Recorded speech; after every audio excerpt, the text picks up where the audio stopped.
My name is Hannah Brooks. I was 25 years old the Thanksgiving my mother handed my children 2 sleeping bags and told us the living room floor would be good enough. My daughter was 6, my son was 3. My sister laughed. 3 days later, my mother learned that something she had been looking forward to for months no longer existed. By then, she had called me more times than I could count. I never answered. At the time, I worked as an emergency room nurse in Lexington, Kentucky.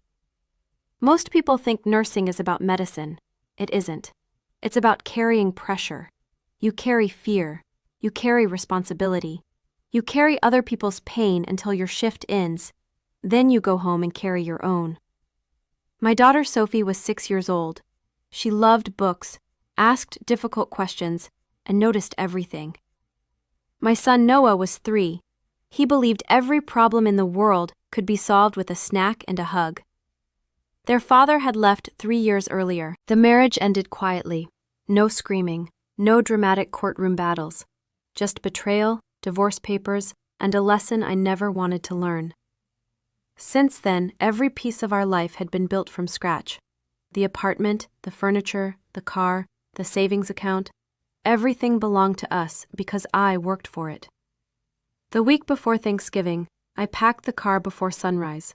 Blankets, snacks, a casserole dish, 2 excited children, and the same hope I carried every holiday. Maybe this year would be different. The drive to my mother's house took nearly 4 hours. Fields rolled past the windows while Sophie read quietly in the back seat. Noah slept most of the way. Halfway through the drive, Sophie lowered her book.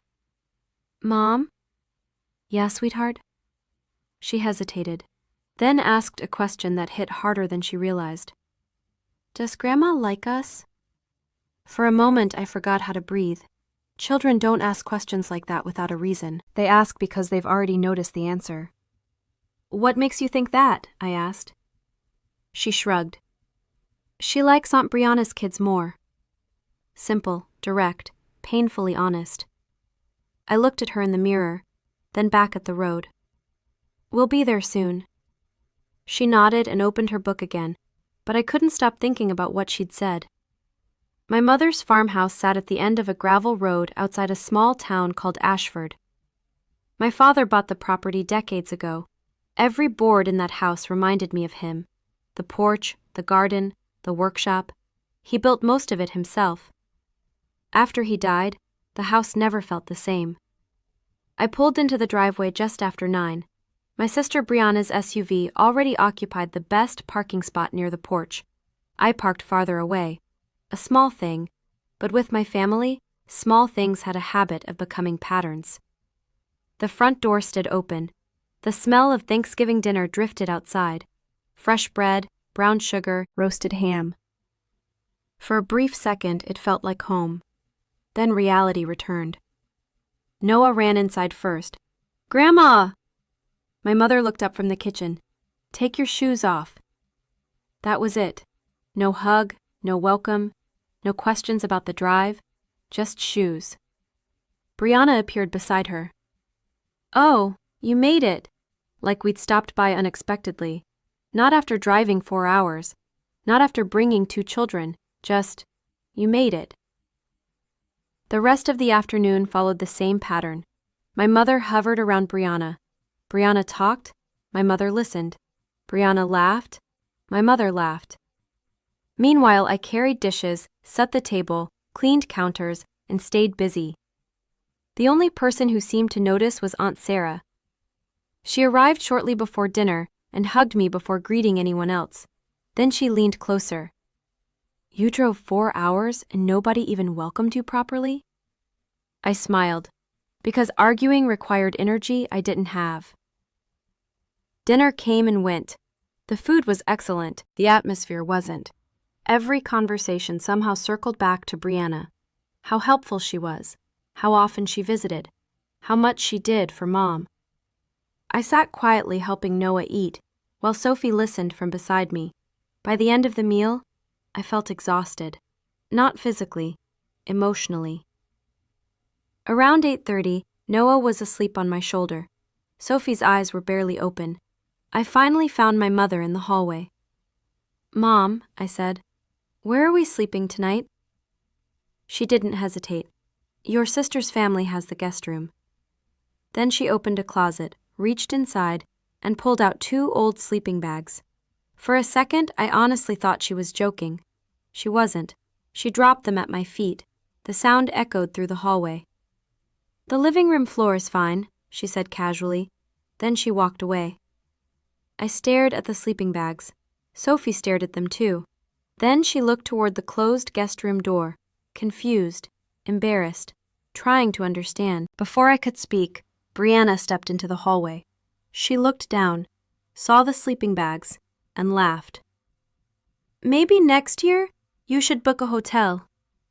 Not loud, not cruel, almost worse, because she sounded amused, like my children sleeping on a floor was somehow funny. Sophie's face fell, and that was the moment something changed inside me. Not anger, something colder.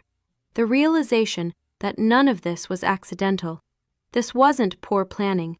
This wasn't a misunderstanding. This was exactly where they believed we belonged, on the floor. Sophie's voice was barely a whisper.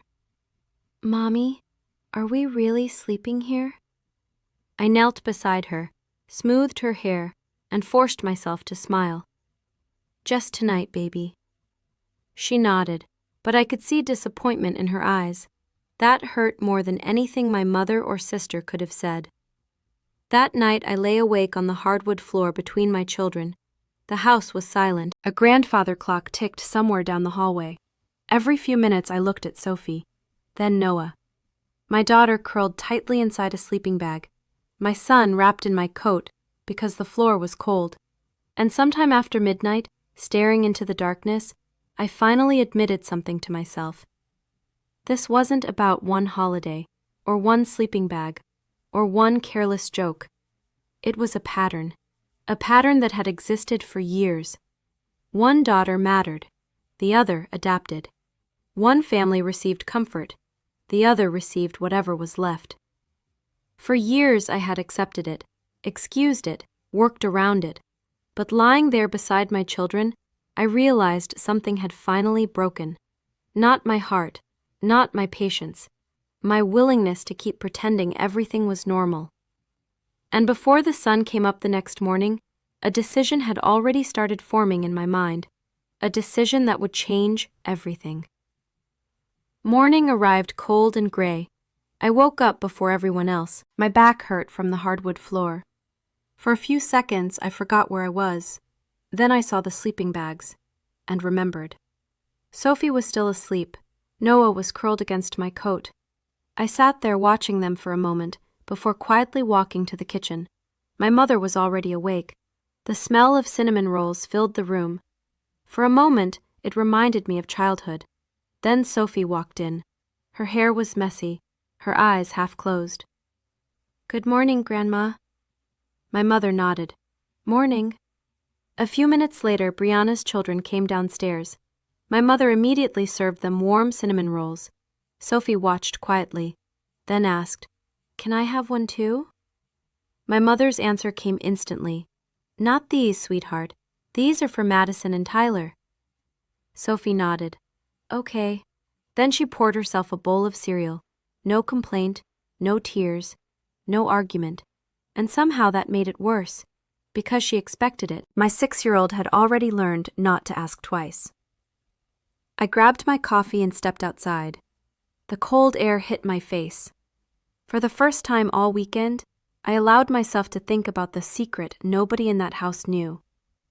3 months earlier, I had started planning my mother's 65th birthday. A real celebration. 40 guests, a beautiful venue, professional catering, a photographer, a custom cake, relatives traveling from several states. Everything funded by me. Every extra overnight shift, every sacrifice, every dollar. And I had never planned to tell her. I wanted her to believe the entire family had come together for her, because despite everything, I still wanted her to feel loved. My phone rang, a vendor confirming final details for the event. Everything still on schedule for December? Yes, I replied automatically, but after hanging up, I wasn't sure anymore. Later that afternoon, the house filled with relatives and noise. I spent most of the day doing what I always did, helping, cleaning, staying out of the way. Only Aunt Sarah seemed to notice. She found me sitting on the porch swing just before sunset, the one my father had built years earlier. She handed me a cup of coffee and sat beside me. Honey, I know that look. What look? The one where you're tired of pretending. I stared across the yard, then finally told her everything. The birthday party, the money, the planning, the months of extra work. By the time I finished, she was shaking her head. Hannah, your father would have been proud of you. That almost broke me, because nobody had talked about my father all weekend. Not really. Aunt Sarah squeezed my hand, then said something I never forgot. Just because someone is family doesn't mean they deserve unlimited access to your sacrifice. The sun disappeared behind the trees, the temperature dropped, and suddenly everything felt clear. That night I lay on the living room floor again. The same sleeping bags, the same hardwood, the same message. Sophie shifted beside me. Mom? Yeah, sweetheart? Can we go home tomorrow? I swallowed. Why? She hesitated, then whispered, I miss being where people like us. The words hit harder than anything my mother had done all weekend, because she wasn't talking about a house. She was talking about belonging, and she didn't feel it here. I looked at Noah sleeping beside us, then at Sophie, then at the closed guest room door. Something finally clicked into place. Not anger, not revenge. A decision. I leaned closer. Pack your things tomorrow morning, okay? Her eyes widened. We're leaving? I nodded. Yeah, baby. A small smile appeared on her face, the first real smile I'd seen all weekend, and in that moment, I knew I was doing the right thing. Because protecting your children sometimes means walking away from people who should have protected them first. For the first time all weekend, I wasn't wondering how to fix things. I was wondering what would happen after I left. And what nobody in that house realized was that the consequences had already begun. The next morning, I packed our things. No arguments, no confrontation, no dramatic goodbye. Just backpacks, jackets, and 2 children ready to leave. By 9 o'clock, we were standing near the front door. My mother was in the kitchen. Brianna was scrolling through her phone. Neither seemed concerned. We're heading out, I said. My mother glanced up. Already? Yeah. She nodded once. Drive safe. That was all. No hug for the kids, no request to stay longer, no effort to change my mind. Just drive safe. I helped Sophie into the car, buckled Noah into his seat, and drove away. As the farmhouse disappeared in my rearview mirror, I expected to feel sad. Instead, I felt lighter, like I had finally stopped carrying something that was never mine to carry. The kids fell asleep before we reached the highway, and somewhere during that 4-hour drive home, I made my decision. The birthday party was over. That night, after the kids were asleep, I sat at my kitchen table and opened the folder. Months of planning sat inside. Contracts, receipts, vendor agreements. Every contract carried my name and my money. I stared at the paperwork for a long time. Then I asked myself a question I should have asked months earlier. Why was I sacrificing so much for someone who couldn't give my children a bed? I already knew the answer, because I kept hoping things would change. But hope isn't a plan. Reality always wins. I picked up my phone and called the venue. Then I spent the rest of the evening canceling vendors. One call after another. Professional, polite, final. Some deposits were lost. Most couldn't be recovered. I accepted it, because keeping the party would have cost far more than money. By the following afternoon it was done. The event no longer existed. For the first time in months, I felt calm, not happy, not angry, just calm. 3 days later, my phone started ringing. My mother's name appeared on the screen. I ignored it. A minute later, she called again, then again, then again. By the end of the day, my phone was flooded with missed calls and messages. Something had happened. That evening, Aunt Sarah called. Unlike everyone else, I answered. "Hannah." "What's going on?" She laughed softly. "Your mother finally found out." I sat down. Found out what? The birthday party. One of the vendors had contacted my mother after the cancellation. At first, she thought it was a mistake. Then she started asking questions, and eventually the truth came out. Hannah planned everything. Hannah paid for everything. Hannah canceled everything. I closed my eyes. Aunt Sarah continued. "Your mother thought Brianna was organizing it." Of course she did. Months of work, thousands of dollars. And somehow the credit had naturally landed on Brianna, just like everything else. "What happened next?" I asked. Chaos. My mother called Brianna. Brianna called relatives. Relatives called vendors. Everyone tried to rebuild the event. Nobody could. The venue was gone. The caterers were booked. The bakery couldn't take another order in time. Everything I'd spent months building had disappeared in less than 2 days. For the first time, my family learned something uncomfortable. I wasn't replaceable. For years, they treated me like someone who would always show up, always help, always fix things. Now the person who fixed everything had stopped. My phone buzzed again. This time it was Brianna. Then another text.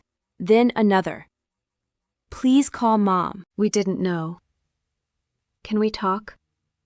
I locked the phone without replying, because something had become painfully clear. The sleeping bags hadn't bothered them.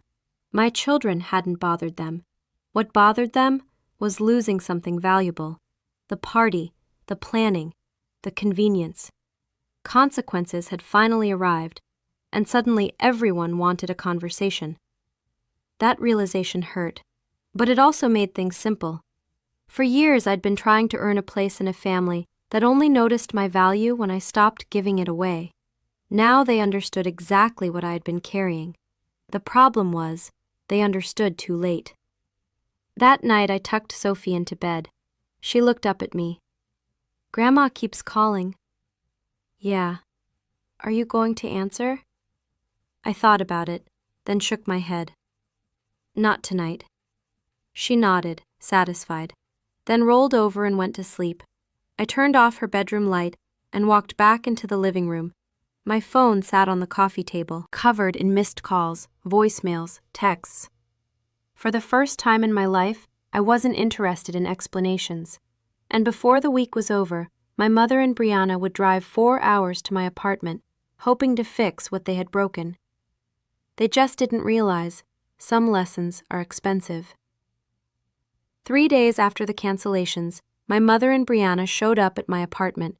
No warning, no invitation, just a knock on the door. I already knew who it was before I opened it. Mrs. Ramirez, my neighbor across the hall, had texted me 10 minutes earlier. "2 women are looking for you. They seem upset." That narrowed the possibilities considerably. I opened the door. My mother stood there in her navy coat, Brianna beside her. Neither of them looked happy. "Hannah," my mother said immediately, "we need to talk." I stepped aside. "Come in." They walked into the apartment. My mother looked around, at the drawings on the refrigerator, at the small kitchen table, at Noah's toys in the corner, at the life I had built without anyone's help. Meanwhile, Sophie and Noah disappeared into their bedroom. Smart kids. They knew adult conversations when they saw them. My mother sat on the couch. Brianna remained standing. I leaned against the kitchen counter. Nobody spoke for several seconds. Finally, my mother broke the silence. "Why would you do this to me?" There it was. Not hello, not how are you, not I'm sorry.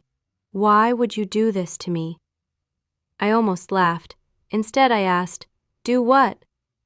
You canceled my birthday. I nodded slowly. Yes. Her eyes widened, as if she couldn't believe I had admitted it so easily. How could you? I looked at her, then at Brianna, then back at her. How could I? My voice stayed calm, very calm. The same way you handed my children sleeping bags. The room went silent. Brianna crossed her arms. Hannah, that's not fair. No? It was one night. I stared at her. Exactly. She looked confused, so I explained. It was one night for you. I pointed toward the hallway. For Sophie, it was the moment she realized she mattered less. Nobody answered, because nobody could. My mother shifted uncomfortably. You're overreacting. I nodded again. Maybe a few years ago, I would have argued. Not anymore. Instead, I walked into my bedroom and returned with the folder. The same folder. The one containing every contract, every receipt, every payment. I placed it on the coffee table, then opened it, one page at a time. The venue, the caterer, the bakery, the photographer, the decorations, the rentals. Every single page carried my name, my signature, my money. I watched my mother's face change as she turned each page. Confusion, shock, disbelief. Then something else, understanding. For the first time, she realized the party hadn't come from the family. It had come from me. Only me. The room felt smaller suddenly. My mother looked up. You paid for all of this? Yes. By yourself? Yes. Her eyes moved across the contracts again. I could almost see the math happening in her head. Thousands of dollars, months of planning, hours of work, all done by the daughter she barely noticed. Brianna sat down slowly. I didn't know. Her voice sounded different now, smaller, less confident. I believed her. That was the tragedy. She genuinely hadn't known, because she never bothered to ask, and my mother never bothered to tell her. The credit had simply drifted toward the favorite child, like it always did. My mother looked exhausted, older than she had a week earlier. Hannah. For the first time there were tears in her eyes. I didn't know things had gotten this bad. I shook my head. That's the problem. What do you mean? You didn't know because you never looked. Another silence, a painful one, the kind that arrives when the truth finally enters the room. My mother stared at the floor. Then she surprised me. For the first time all afternoon, she stopped defending herself. She stopped arguing, stopped explaining, stopped blaming. Instead, she whispered, I'm afraid. I frowned. Afraid of what? Her eyes filled again. Since your father died, I'm afraid all the time. The anger I had been carrying weakened slightly, not disappeared, just softened. She continued. The house is empty. Her voice trembled. Every room reminds me of him. She wiped her eyes. Brianna lives nearby. There it was, the truth. Not favoritism, not entirely. Fear. Fear of being alone. Fear of abandonment. Fear of losing the daughter who lived closest. My mother had spent years clinging to the child within reach and pushing away the one who wasn't. I understood it, but understanding isn't the same thing as excusing, and it certainly wasn't the same thing as accepting what happened to my children. I sat across from her for the first time since they arrived. Then I said something she needed to hear. Mom, I understand why you've done it. She looked up. But understanding it doesn't make it okay. Fresh tears rolled down her face. I continued. You don't get to hurt people just because you're hurting. Nobody spoke. The apartment was completely quiet. Finally, my mother asked the question. What happens now? I thought about it, about the sleeping bags, about Sophie, about Noah, about years of being overlooked. Then I gave her the only honest answer I had. That depends on you. She waited. So does Brianna. I looked at both of them. My children will never sleep on a floor in your house again. My mother nodded immediately. Okay. They will have a bed. Another nod. They will be treated the same as everyone else. Okay. And if that doesn't happen, we won't come back. The words landed heavily, but nobody argued, because they knew I meant them. Then I turned to Brianna. And you. She looked up. I need you to stop treating my kids like they don't matter. The confidence she'd arrived with was gone, completely gone. I'm sorry. The apology came quietly, not perfect, not dramatic, but real. I nodded once. That was enough. The meeting ended a few minutes later. No hugs, no movie-style reconciliation, just honesty, for the first time in years. My mother and Brianna left. The apartment became quiet again. A few minutes later, Sophie appeared in the hallway. Are they gone? Yeah. She sat beside me. Is Grandma still mad? I smiled slightly. No. Then why was she crying? Children ask the hardest questions. I thought about my answer carefully. Because sometimes people don't realize they've hurt someone until they finally see it. Sophie considered that, then nodded, apparently satisfied. A week later, a package arrived.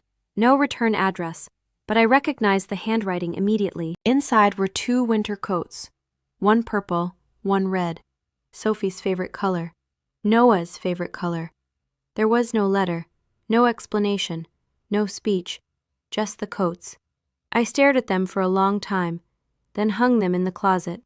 Because sometimes, people aren't ready to say they're sorry. Sometimes, all they can do is try. Christmas came a few weeks later, and for the first time in years, my mother called just to ask how I was doing. Not because she needed something, not because she wanted help, just because she wanted to know. The call lasted 7 minutes. It wasn't much, but it was a start. Several months later, Sophie and Noah visited the farmhouse again. This time there was a room waiting for them, 2 small beds, fresh sheets, pillows, and on the nightstand sat a plate of warm cookies. My mother had made them herself. Sophie ate 3 before dinner. Noah ate 4. And for the first time in years, the house felt different. Not fixed, not perfect, but different. Because boundaries don't destroy healthy relationships. They reveal unhealthy ones. And sometimes they give people a chance to become better. My mother lost a birthday party, but she gained something far more valuable, the opportunity to see what she had been taking for granted. As for me, I didn't scream. I didn't fight. I didn't demand revenge. I simply stopped rewarding behavior that hurt my children, and that changed everything. Sometimes the most powerful word in the world isn't revenge, it's no. And sometimes one quiet decision accomplishes more than 1,000 arguments ever could.